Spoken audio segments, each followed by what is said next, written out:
Sa isang liblib na baryo sa bayan ng Santa Lucia, may isang matandang lalaki na nagngangalang Mang Celso. Kilala sa kanilang lugar bilang Antinghero, isang taong taglay ang kakaibang lakas at kakayahang tumalo sa mga nilalang ng dilim. Siya ay tahimik na naninirahan sa isang kubong yari sa kawayan at pawid, sa paanan ng bundok, malayo sa kabihasnan. Araw-araw, abala siya sa pagtatanim ng mga halamang gamot at pagdarasal sa kanyang mga anting-anting na nakasabit sa paligid ng kanyang tahanan. Habang papalapit ang gabi, biglang dumilim ang kalangitan. Umihip ang malamig na hangin at umulan ng malakas. Ang mga kulog ay tila nagngangalit at ang mga kidlat ay nagsasayaw sa kalangitan. Sa gitna ng unos, may tatlong nilalang na naglalakad sa basang daan, isang mag-asawang tila payat at maputla, at isang batang mga 8 taong gulang. Sa unang tingin, mukha silang karaniwang pamilya na nawalan ng masisilungan, ngunit kung tititigan, may kakaibang ningning sa kanilang mga mata, ang mga mata ng aswang. "Amang, giniginaw na po ako." Mahina ngunit malamyos na sabi ng batang babae, si Lira, habang yakap-yakap ang maliit na supot na may laman na tila karne. "Kaunti na lang anak," sagot ng ama, si Pilo, habang hawak-hawak ang kamay ng kanyang asawa na si Narda. "May nakita akong ilaw doon banda. Baka bahay ng tao." Nang marating nila ang kubo ni Mang Celso, kumatok si Pilo. "Tok, tok, tok." "Mang Celso, tao po. Maawa kayo. Wala kaming masisilungan. Basang-basa na po kami." Sigaw ni Narda na pilit iniaayos ang boses upang hindi mabunyag ang kanilang tunay na anyo. Sa loob ng bahay, si Mang Celso ay nagdarasal sa harap ng kanyang mga anting-anting. Marami na siyang karanasang kakaiba, mga duwending humihingi ng tulong, mga multong naliligaw, at mga aswang na minsan ay nagtangkang pumasok ngunit agad niyang napalayas. Ngunit ngayong gabi, may kakaiba pakiramdam siyang nararamdaman. Hindi pangkaraniwan ang simoy ng hangin, bulong niya sa sarili. May masamang nilalang sa paligid. Lumapit siya sa pinto.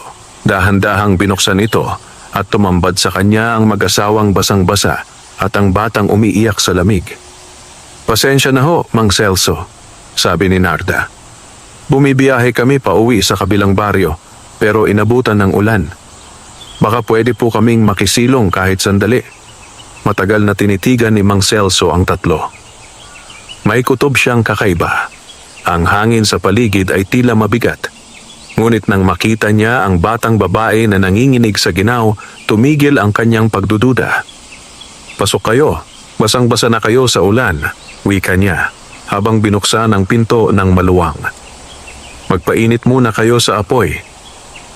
Pumasok ang tatlo at agad silang naupo sa harap ng kalan. Nagpasalamat sila ng paulit-ulit. Habang nag-aapoy ang kahoy, unti-unting bumabalik ang kulay sa kanilang mga balat. Ngunit hindi nakaligtas sa matalas na mata ni Mang Celso ang kakaibang pagkinang ng mga ngipin ni Pilo at Narda.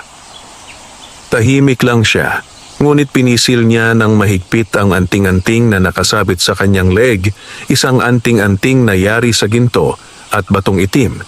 Pinaniniwala ang nagbibigay ng proteksyon laban sa mga nilalang ng dilim. Lumipas ang ilang minuto. Naglabas si Mang Celso ng tuyo at kanin para sa kanyang mga bisita. Ngunit napansin niyang hindi kumakain ang mag-asawa, tanging si Lira lamang ang kumakain, bagaman tila takot ito. "Anak, busog na kami," sabi ni Narda, pilit na nakangiti. "Hindi kami sanay sa ganitong pagkain." "Hindi sanay?" bulong ni Mang Celso. "Tuyot kanin lang ito, pagkain ng dukha, pero nagbibigay lakas." Tahimik ang buong paligid, tanging patak ng ulan at huni ng kulog ang maririnig. Ngunit sa kalaliman ng gabi, may naamoy si Mang Celso, isang kakaibang amoy ng dugo at bulok na laman. Napatingin siya sa may bintana at nakita niya sa salamin ang refleksyon ng mag-asawang unti-unting nagbabago ang anyo, ang kanilang mga matay namumula at ang kanilang mga ngipin ay humahaba. Ngunit bago pa sila tuluyang magbagong anyo, mapilis na tumayo si Mang Celso at isinuot ang isa pa niyang anting-anting. "Mga aswang kayo," malamig niyang sabi. Napasinghap si Narda. "Mang Celso, wag, hindi kami masama." "Lahat ng aswang ay may layunin," sagot ni Mang Celso. "At bihira ang may mabuting hangarin." Ngunit bago niya sila tuluyang paalisin, biglang nagsalita si Lira, umiiyak habang yumayakap sa ina. "Lolo, huwag niyo pong palayasin si Mama at Papa. Hindi po sila pumapatay ng tao." Natigilan si Mang Celso. Hindi niya inaasahan ang mga salitang iyon mula sa bata. "Anong ibig mong sabihin, Iha?" "Hindi po kami nananakit. Tumatakas po kami sa mga kasamahan naming aswang. Gusto na po naming magbagong buhay." Tumahimik ang paligid. Ang ulan ay tila humina at ang apoy sa kalan ay kumurap. Dahan-dahang ibinaba ni Mang Celso ang kanyang kamay. Tinanggal ang anting-anting sa dibdib at tinitigan ang pamilya sa harap niya. "Kung totoo ang sinasabi niyo, malaki ang panganib na dala niyo rito," sabi niya. "Pero kung totoo ring gusto niyong magbago, may dahilan kung bakit kayo dinala rito ng ulan." Sa gabing iyon, sa gitna ng ulan, nagsimula ang kakaibang pagsasanib ng liwanag at dilim, ang simula ng kwento ng mag-asawang aswang at ang makapangyarihang antingero, na parehong sinusubok ng tadhana kung alin ang mananaig, ang kabutihan o ang pagkademonyo. Sa paglipas ng bagyo, nanatiling tahimik ang paligid. Ang hangin ay malamig at ang tanging liwanag na nagmumula sa loob ng bahay ni Mang Celso ay ang kumukurap na apoy ng lamparang degas. Sa kabila ng katahimikan, dama pa rin ng matandang antingero ang bigat ng presensya ng tatlong panauhin, lalo na ng mag-asawang aswang na ngayon ay tila pilit pinipigilan ng kanilang likas na uhaw. Habang natutulog si Lira sa banig, magkatabing nakaupo si Pilo at Narda sa tabi ng apoy. Ang kanilang mga mata ay pulang-pula, ngunit may bakas ng pagod at takot sa kanilang mga mukha. "Mang Celso," mahinang sabi ni Narda, "hindi kami nararapat na paniwalaan ninyo. Alam kong masama ang tingin ng mundo sa aming lahi. Pero pagod na po kami sa takbuhan. Gusto lang naming mailigtas ang anak namin." Umiling si Mang Celso habang pinaglalaroan sa kamay ang isang bilog na bato na animoy kumikislap sa ilalim ng apoy ang kanyang batong San Benito, isang anting-anting na tagapagtuklas ng kasinungalingan. Hindi ito umiilaw ng malakas. Ibig sabihin ay totoo ang sinasabi ni Narda. "Kung gayon," wika ni Mang Celso, "sabihin ninyo ang totoo. Bakit kayo hinahabol ng inyong mga kalahi?" Napaubos ng hangin si Pilo bago sumagot. "Noong isang buwan, may kasamahan kaming pangkat ng mga aswang na pinamumunuan ni Amang Lupas, isang matandang aswang na malupit. Nagsimula silang mang-akit ng mga sanggol sa bayan. Noong una, sumasama ako, pero nang makita kong isa sa mga batay kasing edad ni Lira, hindi ko na kinaya. Nilabanan ko sila. Pinatay ko ang isa sa kanila." Tumigil si Pilo. Naramdaman ni Mang Celso ang bigat na kanyang pag-amin. "Kaya pala may amoy ng dugo sa inyong balat," sabi ng matanda. "Hindi dahil sa panghuhuli ninyo ng tao, kundi dahil kayo mismo'y tumakas matapos lumaban sa lahi ninyo." Tumango si Narda. Hawak-hawak ang kamay ng asawa. "Lahat sila'y galit sa amin, lalo na si Amang Lupas. Sinumpa niya kami na hahabulin kami saan man kami magtago hanggang sa mamatay kaming tatlo." Sa sandaling iyon, napalingon si Mang Celso sa natutulog na si Lira. Sa murang edad nito, hindi mo iisiping anak siya ng mga aswang maputi, marikit at may inosenteng mukha. Ngunit sa kanyang leeg, may nakasabit na kakaibang mutyang kulay dugo, isang maliit na batong pulang-pula na tila kumikislap kapag natatamaan ng liwanag. "Ano yan sa leeg ng bata?" tanong ni Mang Celso. "Mutya po ng dugo," sagot ni Narda. ibinigay sa kanya ng isang matandang engkanto bago kami tumakas. Sinabi nitong ito raw ang tanging bagay na makapagtatago sa kanya mula sa mga naghahanap sa amin. Biglang kumulog sa labas. Ang pinto ng kubo ay bahagyang bumukas dahil sa hangin. Mabilis itong isinara ni Mang Celso, ngunit sa sandaling iyon, naramdaman niya ang kakaibang presensya, isang malamig na hangin na may dalang amoy ng bulok na laman. May paparating, bulong ng matanda. Hindi ordinaryong hangin yan. Lumapit siya sa altar kung saan nakasabit ang iba't ibang anting-anting at agimat. Mabilis niyang kinuha ang panyo ni San Bartolome at krus na bakal na may ukit ng mga Latinong dasal. "Manatili kayo rito," sabi ni Mang Celso. "Huwag kayong lalabas. Ako ang haharap." Ngunit bago pa siya tuluyang makalabas, tumakbo si Lira mula sa banig at mahigpit siyang niyakap. "Lolo, huwag kang lalabas!" Umiiyak na, sabi ng bata. "Sila yon, sina mga aswang na humahabol sa amin." Bago pa siya makasagot, biglang narinig nila ang isang malakas na kaluskos sa bubungan. Kasunod ang dagundong ng mga yabag at kalmot sa dingding. "Pilo!" sabi ni Narda, nanginginig. "Narito na sila!" Mabilis na nagbago ng anyo si Pilo. Ang kanyang balat ay nangitim, ang kanyang mga kuko ay humaba, at ang mga matay kumislap sa pula. Ganon din si Narda, ngunit sa halip na manakit, tumayo sila sa harapan ni Lira, parang mga hayop na handang ipagtanggol ang anak laban sa mga tulad nila. Sa labas ng kubo, naglalakad ang anino ni Amang Lupas, isang dambuhalang aswang na halos kasing taas ng puno ng niyog. Ang kanyang tinig ay dumagundong sa buong paligid. "Pilo, Narda, alam kong naririyan kayo," sigaw ni Lupas. "Ibalik niyo sa amin ang mutya at patatawarin ko pa kayo. Pero kung hindi, pati ang anak niyo kakainin ko." Pumikit si Mang Celso, sabay bulong ng dasal. "Sa ngalan ng liwanag at ng mga banal, iligtas mo kami sa kapangyarihan ng kadiliman." Sa sandaling iyon, kumislap ang anting-anting sa kanyang dibdib. Ang buong bahay ay napalibutan ng bughaw na liwanag na parang kalasag.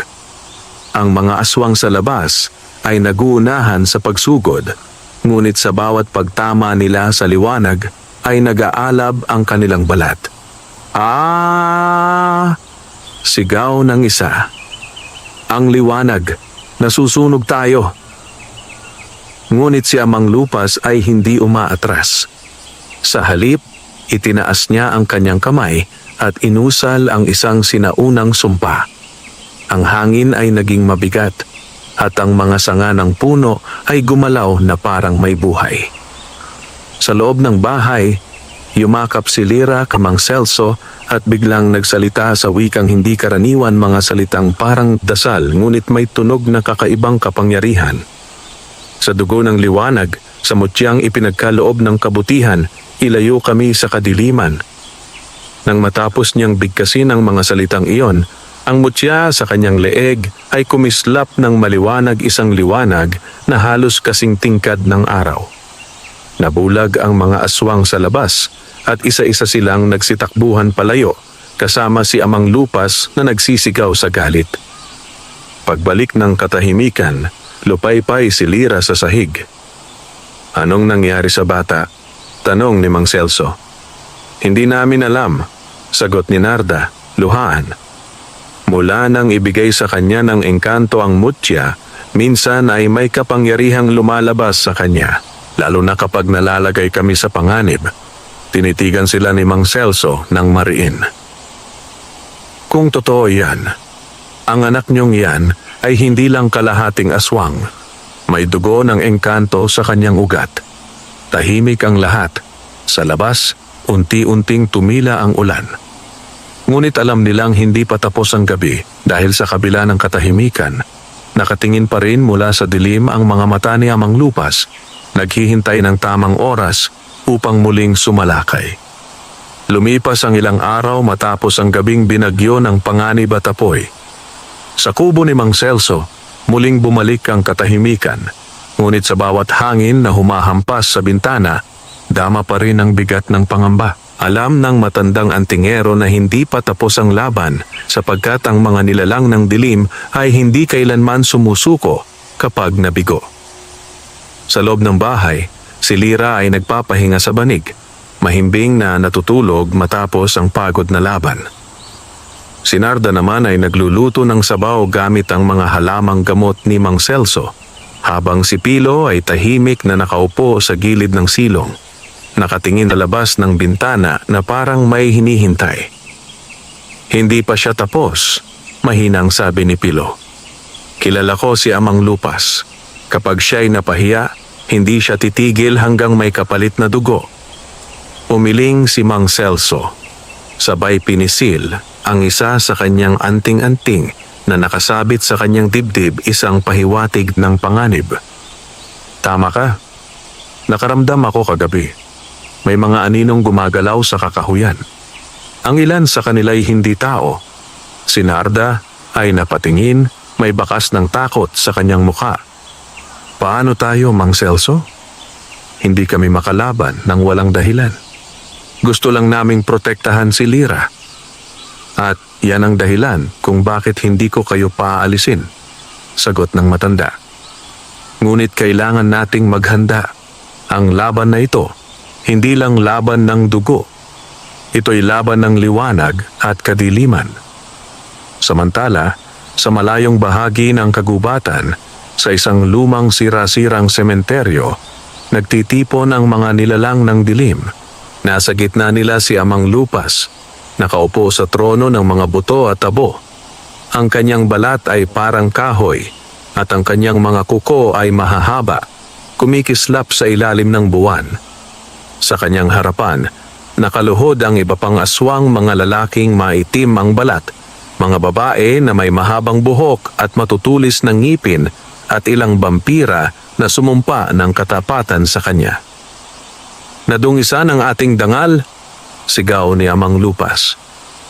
Ang mga taksil na sina Pilo at Narda ay nagkubli sa ilalim ng pakpak ng isang matandang antingero, pati ang kanilang anak. Taglay ang mutyang dapat ay sa atin. Isa sa mga aswang ang nagtanong, nanginginig sa takot. Ano po ang inyong utos, Panginoon? Tumayo si Lupas, kinuha ang isang lumang lalagyan ng abo at itinapon sa apoy. Tatawagin ko ang anino ng itim na hangin. Siya ang pinakamalakas sa mga nilalang na sinumpa ng lupa. Siya ang magdadala ng takot sa bahay ng antingero. Mula sa apoy ay lumabas ang isang halimaw na parang usok na may hugis ng tao, walang mukha, ngunit may mga mata na pulang-pula. Utusan mo ako, sabi ng nilalang sa tinig na parang sabay-sabay na daan-daang boses. Hanapin mo sila. Ang bata ang mahalaga. Buhay o patay, dalin mo siya sa akin.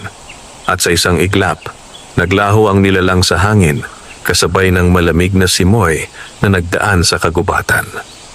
Kinagabihan, habang tulog si Lira, nagising si Mang Celso sa isang kakaibang tunog, ang mga ibong itim na sabay-sabay na lumilipad sa labas kahit 10 oras ng gabi. Alam niyang hindi ito normal. Kinuha niya ang kanyang rosaryo ng ginto at singsing ni San Miguel, mga anting-anting na tagapagtaboy ng mga nilalang ng hangin. May paparating, sabi niya sa sarili. Lumabas siya ng bahay at tumingin sa langit. Doon, nakita niya ang ulap na umiikot sa iisang direksyon, parang may nagtitipon na bagyo, ngunit sa gitna nito'y may nakatagong anino. Biglang humampas ang malakas na hangin, at sa loob ng bahay ay nagising si Narda at Pilo.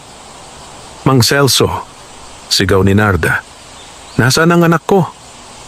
Mabilis silang tumakbo, ngunit nakita nilang gising na si Lira, nakatayo sa gitna ng silid. Ang mutya sa kanyang leeg ay kumikislap ng kakaibang liwanag, hindi pula, kundi asul na parang apoy ng langit.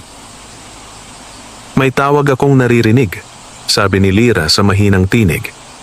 Isang tinig ng engkanto sa loob ng kagubatan. Sinasabi niyang ako raw ay may tungkuling dapat tuparin. Napalunok si Mang Celso. Anong tinig? Ano ang sinasabi? Na ako raw ang mutyang tagapamagitan, kalahating aswang, kalahating engkanto, na magtatapos ng sumpang nagsimula noon pa.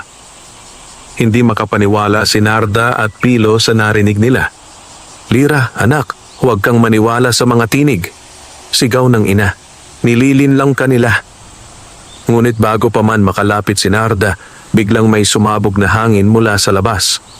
Pumasok ang anino ng itim na hangin, ang nilalang na ipinadala ni Amang Lupas. Ang buong bahay ay nagdilim, ang apoy sa lampara ay biglang namatay. "Ibigay ninyo sa akin ang bata," sabay dagundong ng tinig ng nilalang. Mabilis na hinugot ni Mang Celso ang kanyang krus na bakal at sumigaw ng dasal. "Sa ngalan ni San Miguel Arcangel, itaboy ang kasamaan." Ang bughaw na liwanag mula sa krus ay lumaganap sa buong silid. Ngunit ang anino ng itim na hangin ay napakalakas. Sa bawat hampas ng dasal, bumabalik ito, parang walang laman na usok.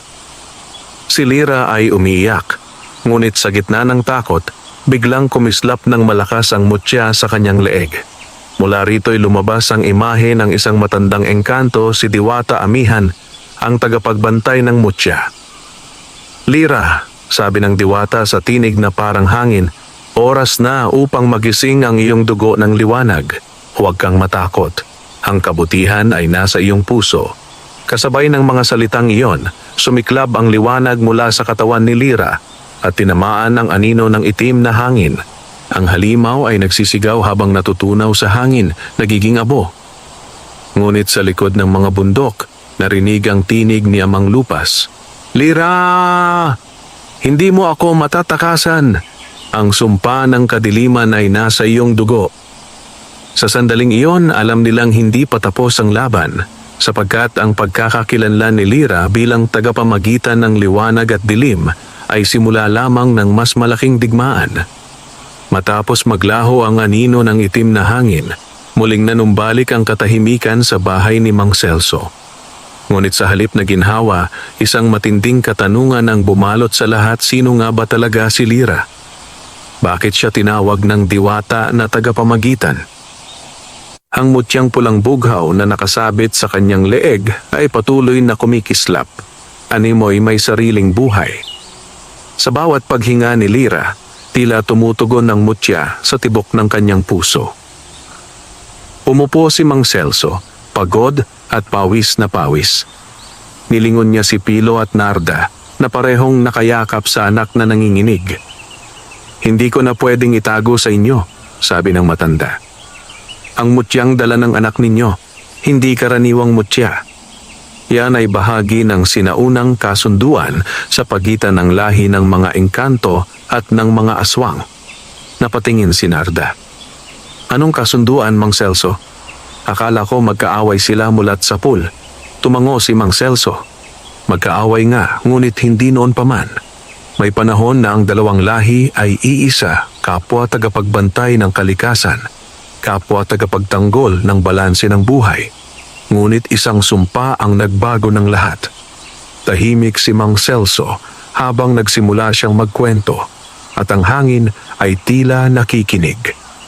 Noong unang panahon, wika niya, bago pa man dumating ang mga tao sa kapatagan, may isang engkantadang nagngangalang Diwata Aluna, ang tagapangalaga ng mga bituin.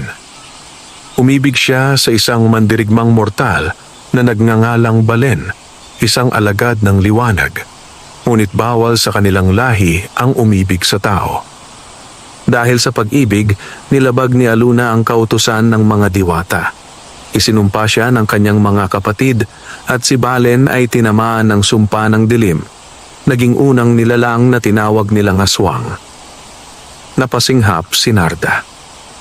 Kaya pala, may dugong engkanto at dugong aswang na iisa ang pinagmulan.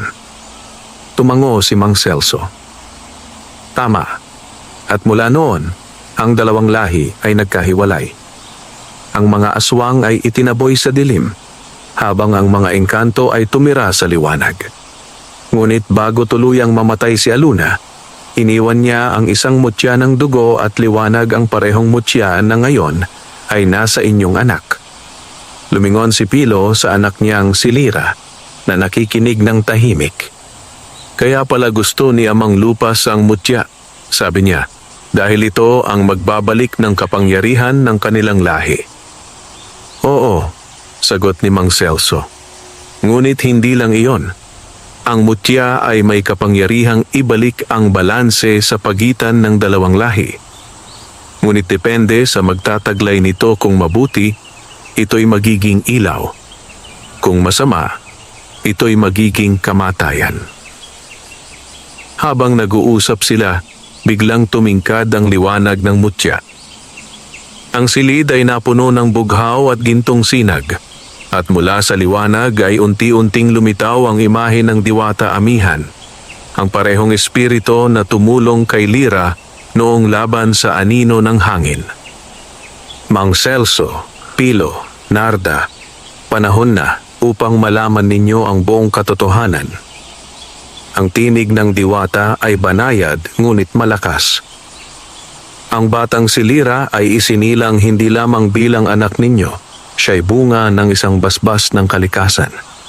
Noong gabing ipinanganak siya, may naganap na kakaibang pagsasanib ng buwan at araw. Dumaloy sa kanyang dugo ang parehong kapangyarihan ng aswang engkanto. Nang marinig ito, napahawak sa dibdib si Narda. Kaya pala may mga pagkakataon na ang anak namin ay biglang nagkakaroon ng lakas, at minsan ay nag-iiba ang anyo kapag nagagalit. Tumango ang Diwata. Oo, dahil pinipigilan ng mutya ang kanyang likas na lakas. Ngunit darating ang panahon na kapag siya'y nasugatan o nalagay sa panganib, magigising ang kanyang dalawang anyo, ang anak ng liwanag at ang anak ng dilim. Kapag iyon ay nangyari, wala nang makapipigil sa kanya. Lumingon si Mang Celso sa Diwata. Kung ganoon, bakit ninyo siya dinala sa akin? Dahil ikaw, antinggero ng Santa. Lucia ay isa sa huling tagapangalaga ng batas ng liwanag. Sa iyong kamay, matututuhan ni Lira kung paano gamitin ang kanyang kapangyarihan sa kabutihan bago pa man siya maunahan ni Amang Lupas. Lumapit ang imahe ni Diwata Amihan kay Lira at hinaplos ang kanyang buhok.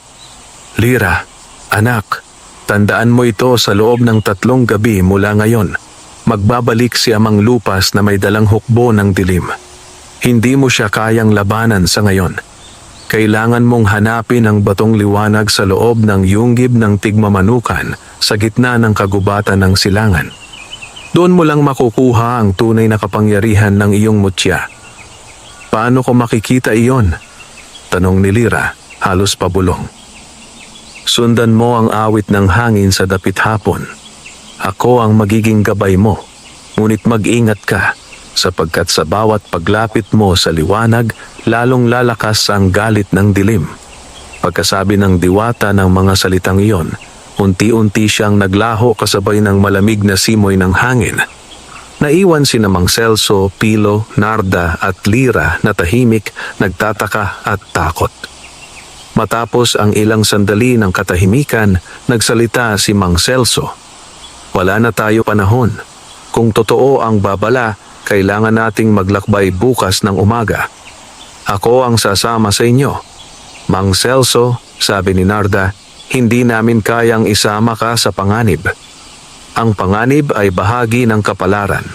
Tugon niya. At kung totoo ang sinabi ng Diwata, si Lira ang susi sa kapayapaan ng dalawang lahi. Hindi ko siya pababayaan.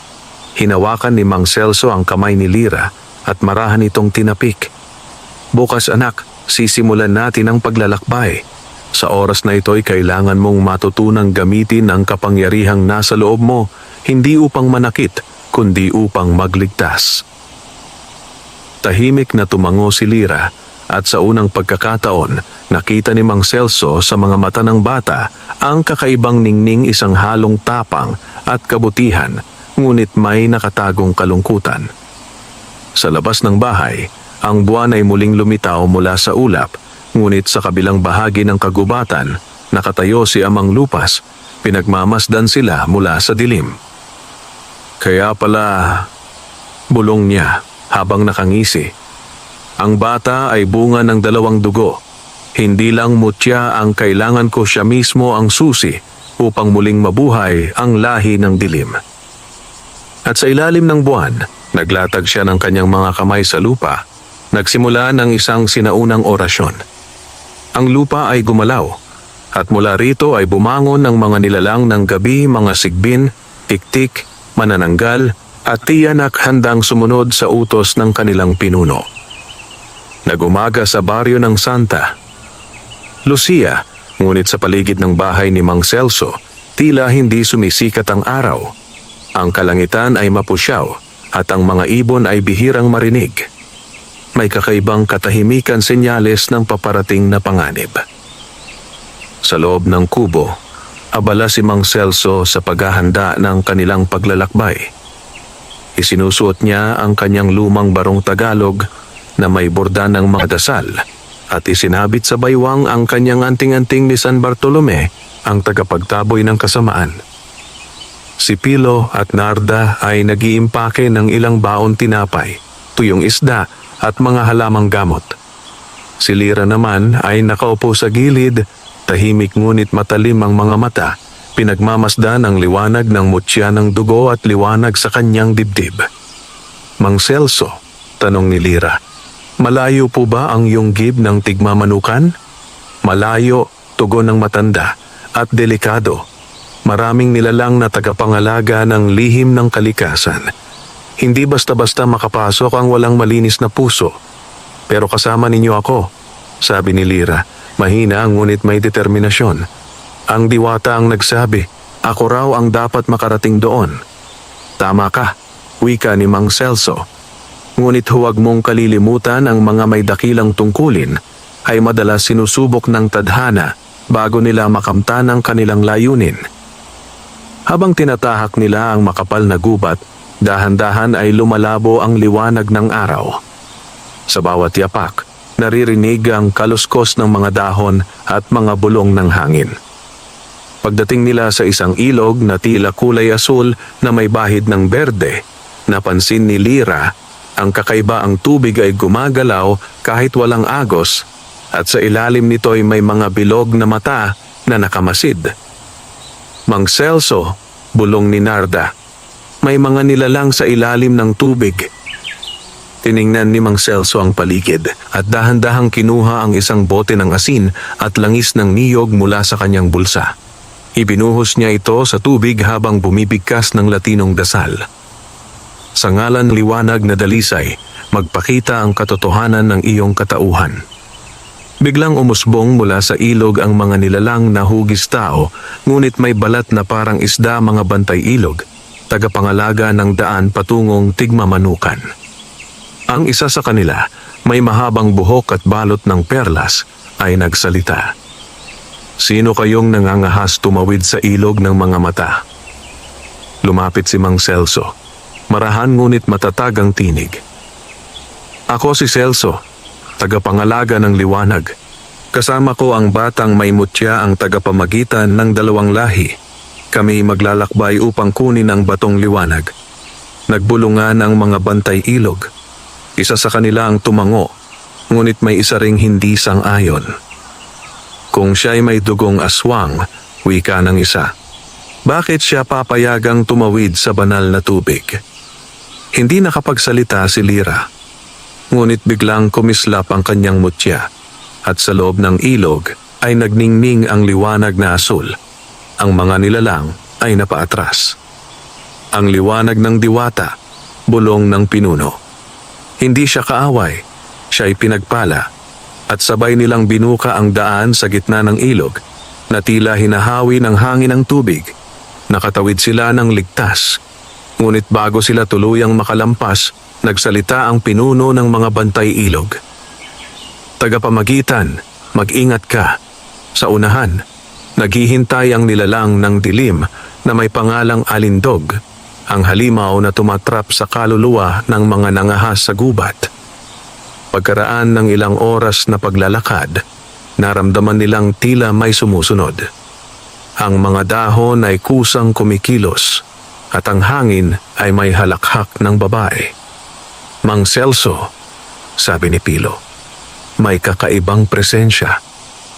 Biglang may lumabas mula sa pagitan ng mga puno isang babae. Maganda, maputi, at may mahabang buhok na kulay pilak. Ang kanyang mga mata ay parang bituin at ang boses niya ay kaakit-akit. "Mga dayo," sabi ng babae, "bakit kayo napadpad dito? Halina, magpahinga muna kayo sa aking dampa." Ngunit napansin ni Mang Celso ang kakaibang anyo. Ang anino ng babae ay hindi sumusunod sa galaw ng katawan. Alam niyang ito'y hindi tao. "Alindog," malamig niyang sabi. "Hindi mo kami malilinlang. Kami dumaraan lamang." Ngumiti ang babae.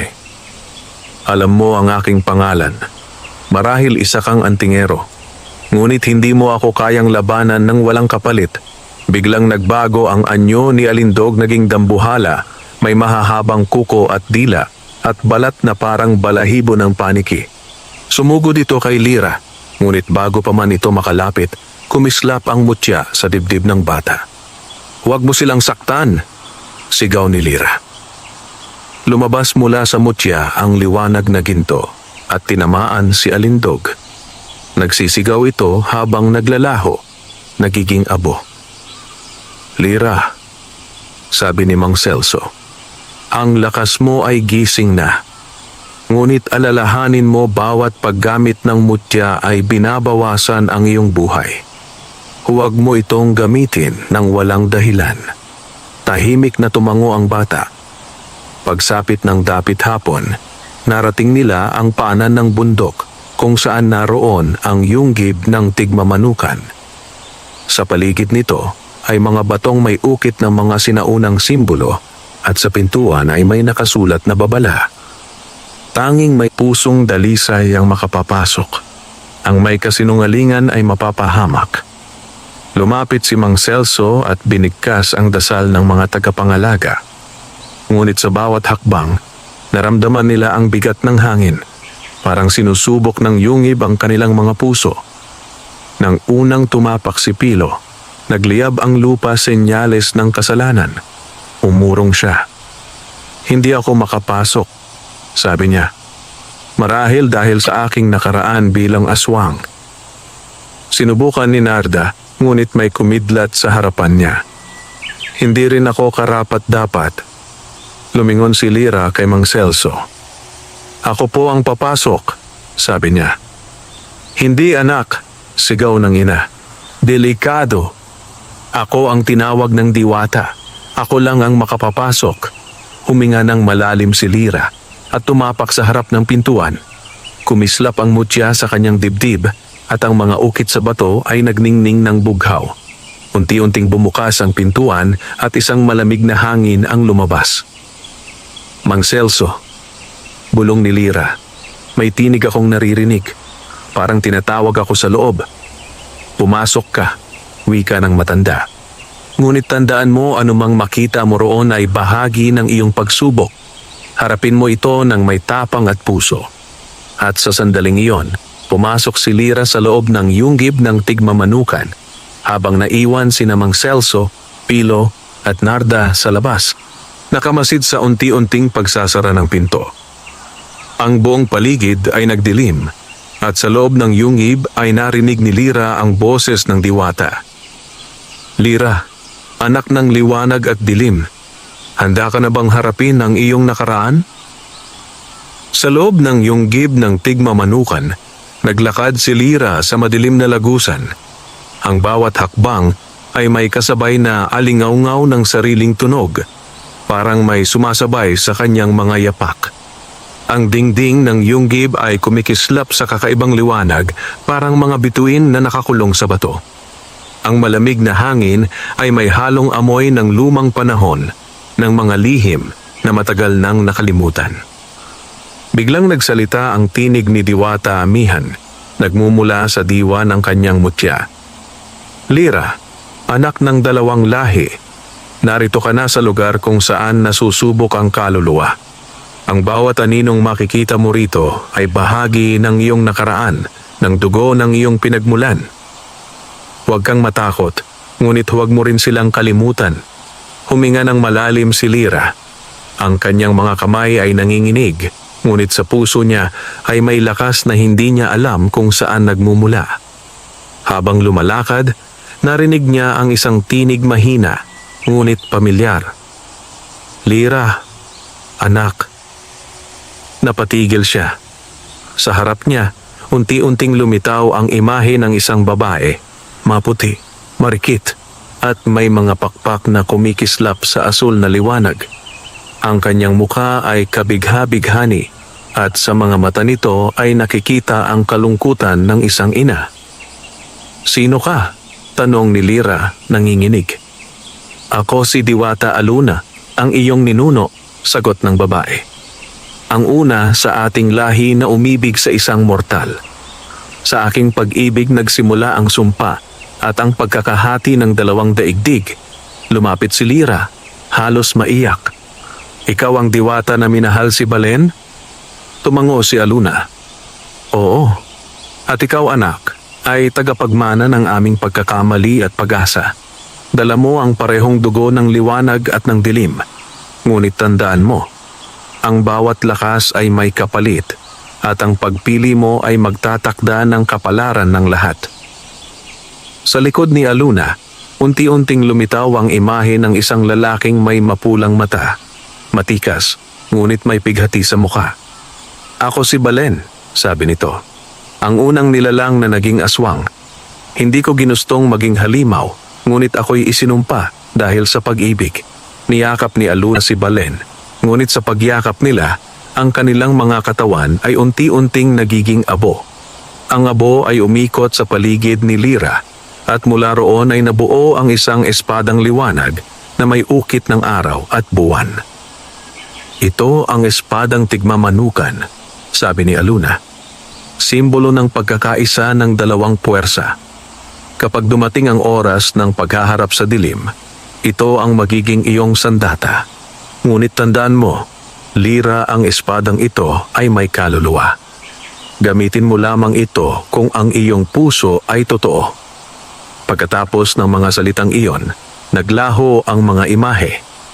Ang yungib ay muling nagdilim at sa harap ni Lira ay lumitaw ang 3 pintuan, isa ay kulay itim, isa ay kulay puti, at isa ay kulay abo. "Lira," sabi ni Diwata Amihan mula sa kanyang isipan, "bawat pintuan ay may tadhana. Ang itim ay magpapakita sa iyo ng kapangyarihan ng iyong dugong aswang. Ang puti ay magpapakita ng kabutihan ng iyong lahi ng mga engkanto. Ngunit ang kulay abo iyan ang daan ng balanse. Ang alin man sa 3 ito ang piliin mo, iyon ang magpapasya kung anong nilalang ka magiging." Matagal na tumingin si Lira sa 3 pintuan. Ang kanyang mga kamay ay nanginginig. Sa kanyang puso ay may 2 tinig, isa'y bumubulong ng galit at isa'y umaawit ng kabutihan. "Kung pipiliin ko ang puti," sabi niya sa sarili, "magiging engkantada ako. Ngunit hindi ko na maipagtatanggol sina Mama, Papa at si Mang Celso. Kung pipiliin ko naman ang itim, baka tuluyan akong lamunin ng dilim. Ngunit kung pipiliin ko ang kulay abo." Pinikit niya ang kanyang mga mata at pumasok sa pintuang kulay abo. Agad siyang nabalot ng liwanag. Ang paligid ay nagbago. Hindi na siya nasa yungib, kundi sa isang mundo ng alaala. Sa kanyang harapan, nakita niya ang sarili bilang isang batang umiiyak sa gitna ng apoy. Nakita niya ang mga aswang na umaatake sa isang baryo at sa gitna ng kaguluhan, nakita niya si Pilo at Narda na tumatakas habang buhat siya. "Anak, huwag kang lilingon," sigaw ni Pilo. "Ligtas ka namin." Ngunit biglang lumitaw si Amang Lupas at hinawakan ang leeg ng kanyang ama. "Walang tatakas sa akin," sigaw ng halimaw. "Ang sino mang lumaban sa dugo ng dilim ay mamamatay." Nakita ni Lira kung paano tinalo ng kanyang ama si Amang Lupas noon, kung paanong ginamit nito ang sariling buhay upang mailigtas silang mag-ina. Ngunit hindi niya alam na ang halimaw ay hindi tuluyang namatay. Tinamaan lamang ng sumpa ng paghihiganti.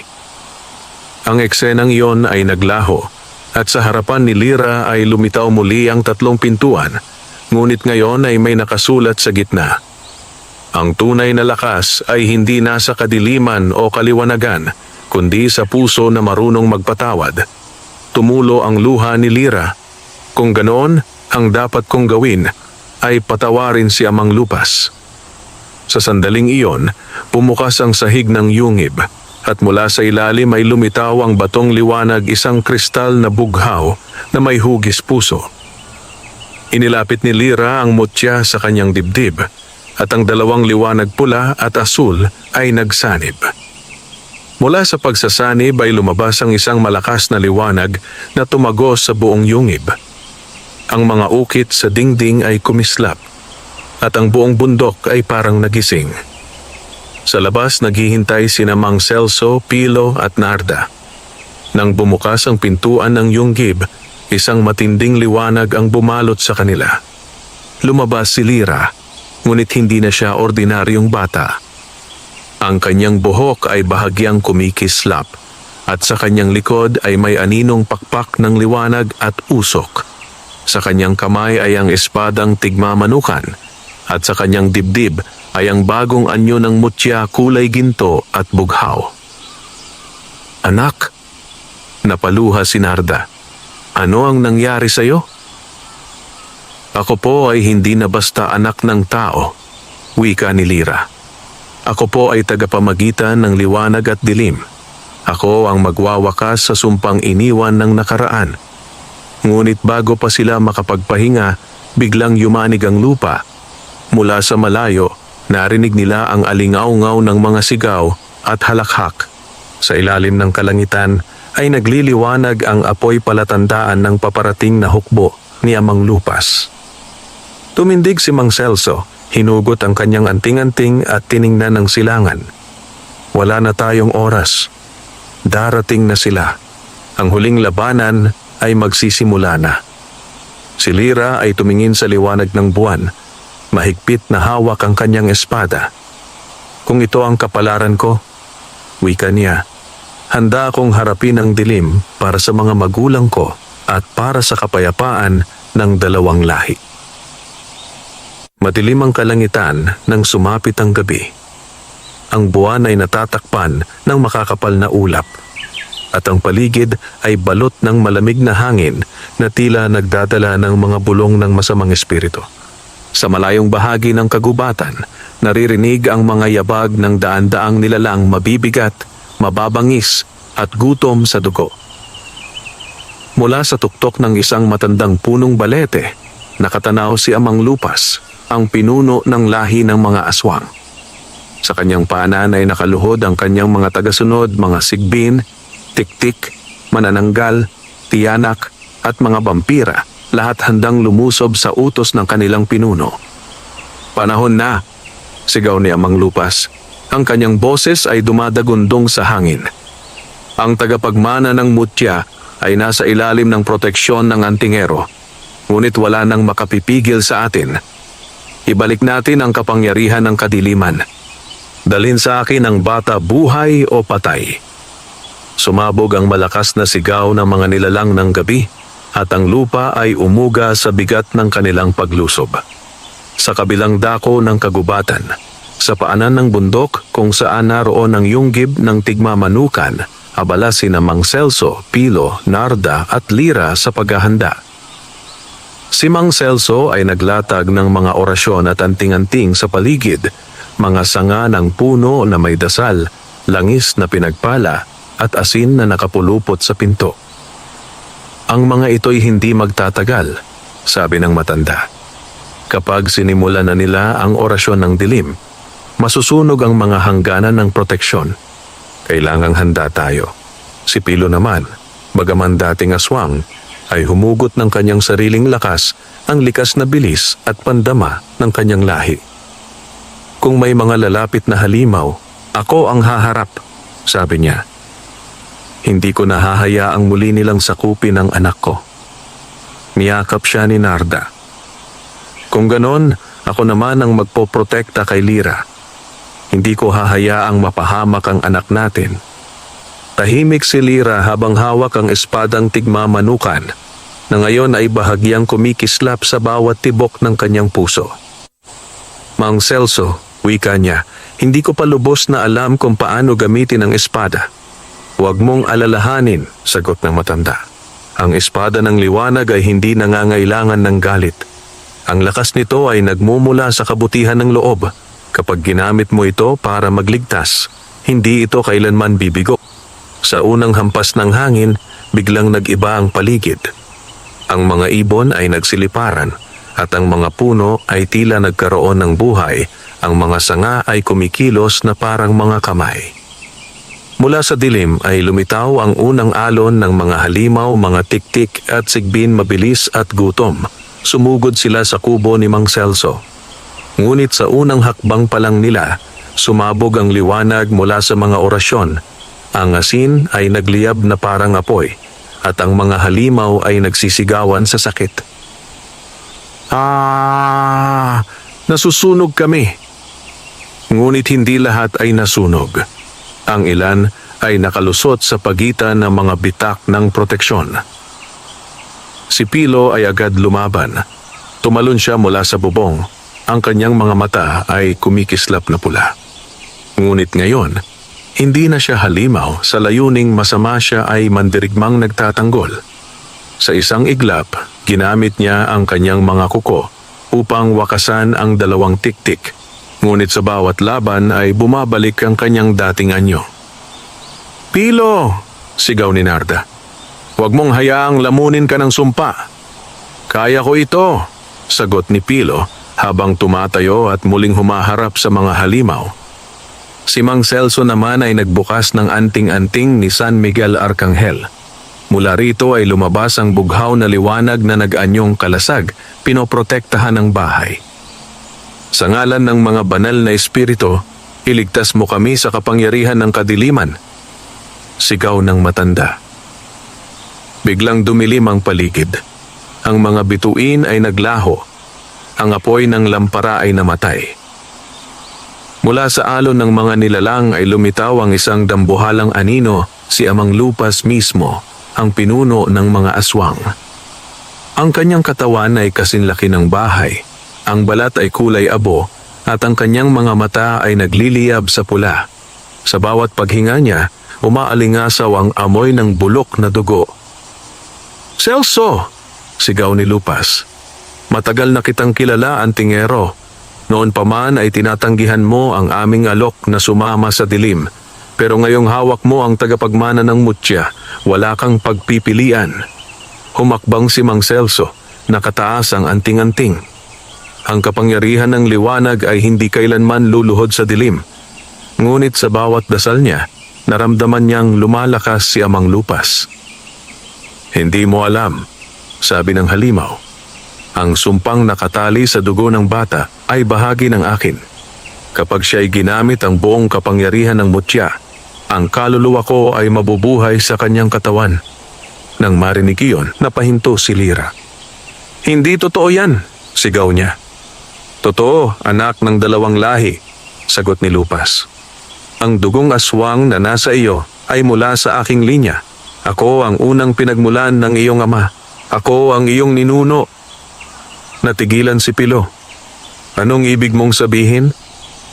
Ako ang unang aswang sa inyong lahi, sigaw ni Lupas.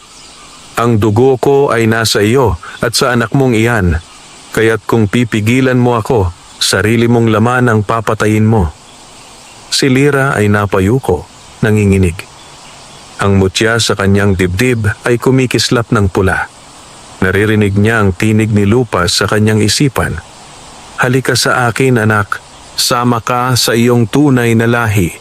Sa ilalim ng dilim, ikaw ay magiging walang hanggan.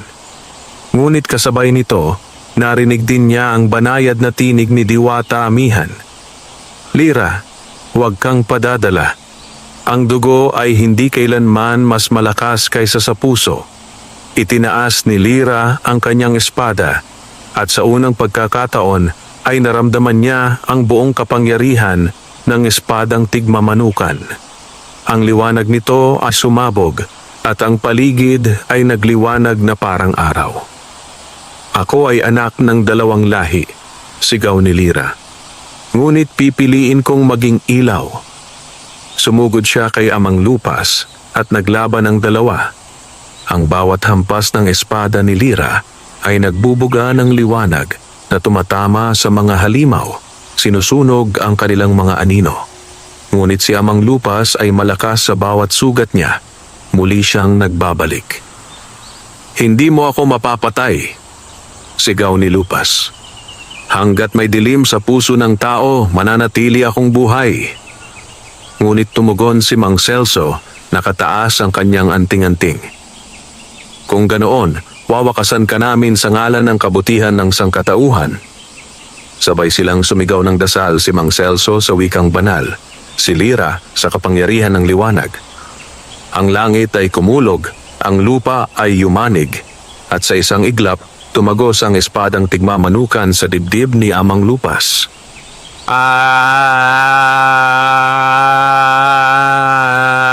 Sigaw ng halimaw habang unti-unti siyang nagiging abo. Lyra! Ang sumpa ay hindi pa tapos. Nang tuluyang maglaho ang halimaw, ang kagubatan ay muling natahimik. Ngunit si Lyra ay bumagsak sa lupa, nang hihina, at ang mutya sa kanyang dibdib ay nawalan ng liwanag. Lyra! Sigaw ni Narda, sabay takbo sa anak. Mang Celso, sabi ni Pilo, luhaan. Ang mutya'y humina. Baka hindi siya patay, sabi ng matanda. Ngunit ang kanyang lakas ay kumain sa kanyang kaluluwa.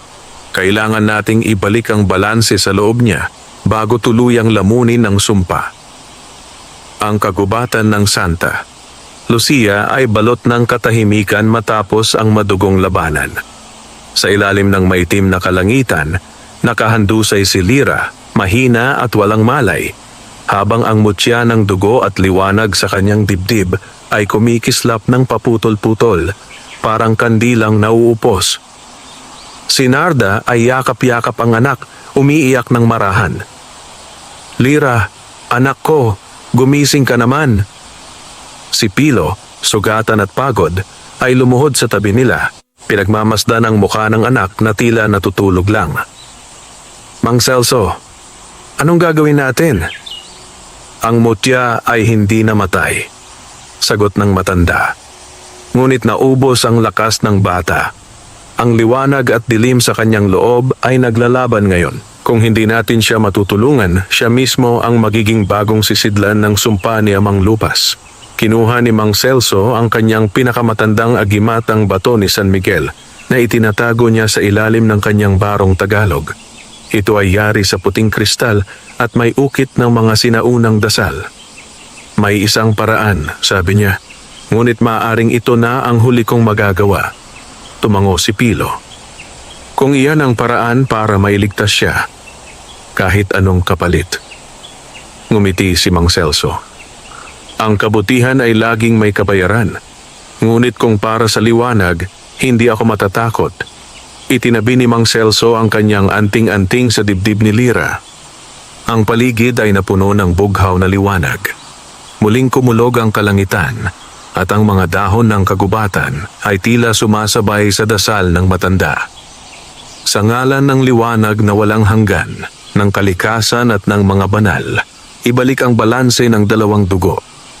Luwagan ang bigkis ng sumpa at hayaang manahan ang kabutihan sa puso ng batang ito.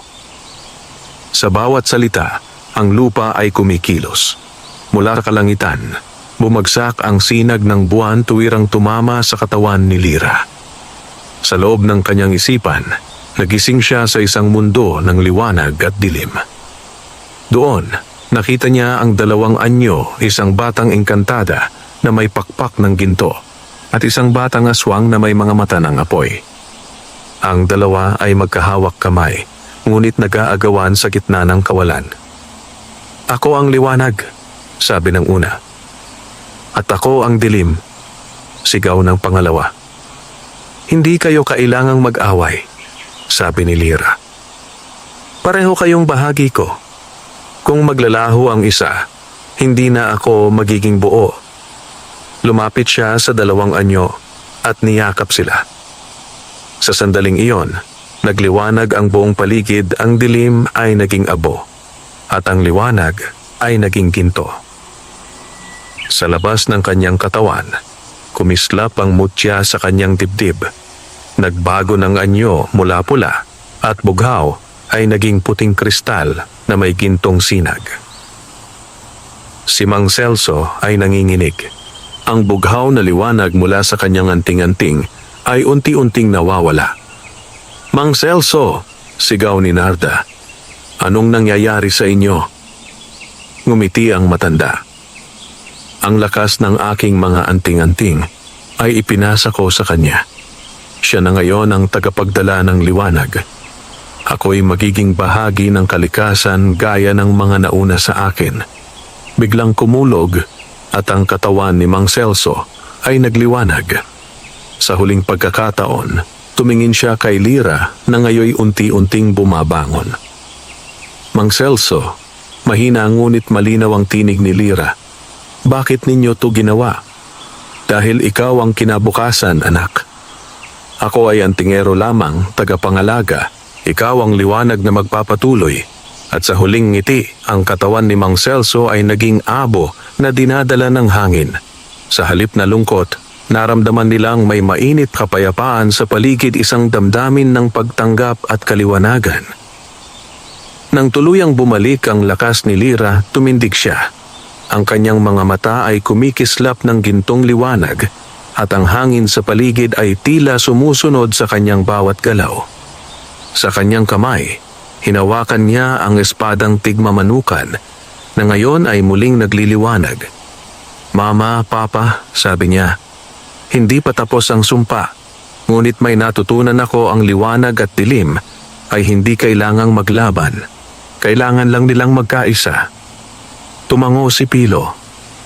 "Anak, ano man ang mangyari, nandito kami sa likod mo." Ngumiti si Narda, bagaman may luha sa kanyang mga mata. "Ang tatag mo, Lira. Gaya ng ipinangako ng diwata, ikaw ang magbabalik ng balanse." Lumapit si Lira sa gitna ng clearing, itinaas ang espada at muling nagdasal. "Sa ngalan ng lahat ng nilalang tao, engkanto at maging aswang, isinusumpa ko, wala ng dilim na maghahari sa liwanag." Ang buong kagubatan ay nagliwanag. Mula sa lupa ay sumibol ang mga bulaklak, ang mga ibon ay muling umawit, at ang buwan ay nagliwanag na parang araw. Sa bawat sinag nito, ang mga natitirang halimaw na tagasunod ni Amang Lupas ay unti-unting natunaw, nagiging abo at hangin. Ang sumpa ay nabura. Ang hangin ay bumalik sa katahimikan. Kinabukasan, sumikat ang araw sa Santa. Lucia, unang pagkakataon na maliwanag ang kalangitan matapos ang mahabang panahon ng dilim. Ang mga hayop sa gubat ay nagbalik at ang mga halaman ay namulaklak. Sa tabi ng ilog, nakatayo si Lira, suot ang lumang palawit ng kanyang ina habang tinitingnan ang kanyang refleksyon. Sa kanyang likod, nakatayo sina Pilo at Narda, magkahawak kamay. "Mang Celso," sabi ni Lira sa hangin, "salamat sa lahat ng itinuro ninyo. Hindi ko kalilimutan ang inyong kabayanihan." At sa hangin ay tila may bumulong. "Ang liwanag ay laging babalik sa mga pusong marunong magmahal." Ngumiti si Lira. Sa kanyang kamay ay hawak pa rin ang mutya at espadang tigmamanukan. Ngunit ngayon ay para sa pagprotekta, hindi sa pakikipaglaban. "Tayo na sabi niya. "Panahon na para bumalik sa baryo. Tutulungan natin ang mga tao. Hindi na nila kailangang matakot sa dilim." Tumango si Pilo. "Tama ka, anak. Simula ngayon, itatama natin ang pangalan ng ating lahi." Yumakap si Narda sa kanyang anak. "Ang ating pamilya ay magsisimula muli sa liwanag." Habang naglalakad silang tatlo pauwi sa liwanag ng araw, lumipad sa itaas nila ang isang ibon na kulay ginto, ang tigmamanukan, simbolo ng bagong simula at gabay ng mga piniling nilalang. At sa paglipad nito, nag-iwan ito ng bahaghari sa langit palatandaan na ang kapayapaan ay muling nanumbalik sa pagitan ng mga lahi ng liwanag at dilim. Wakas.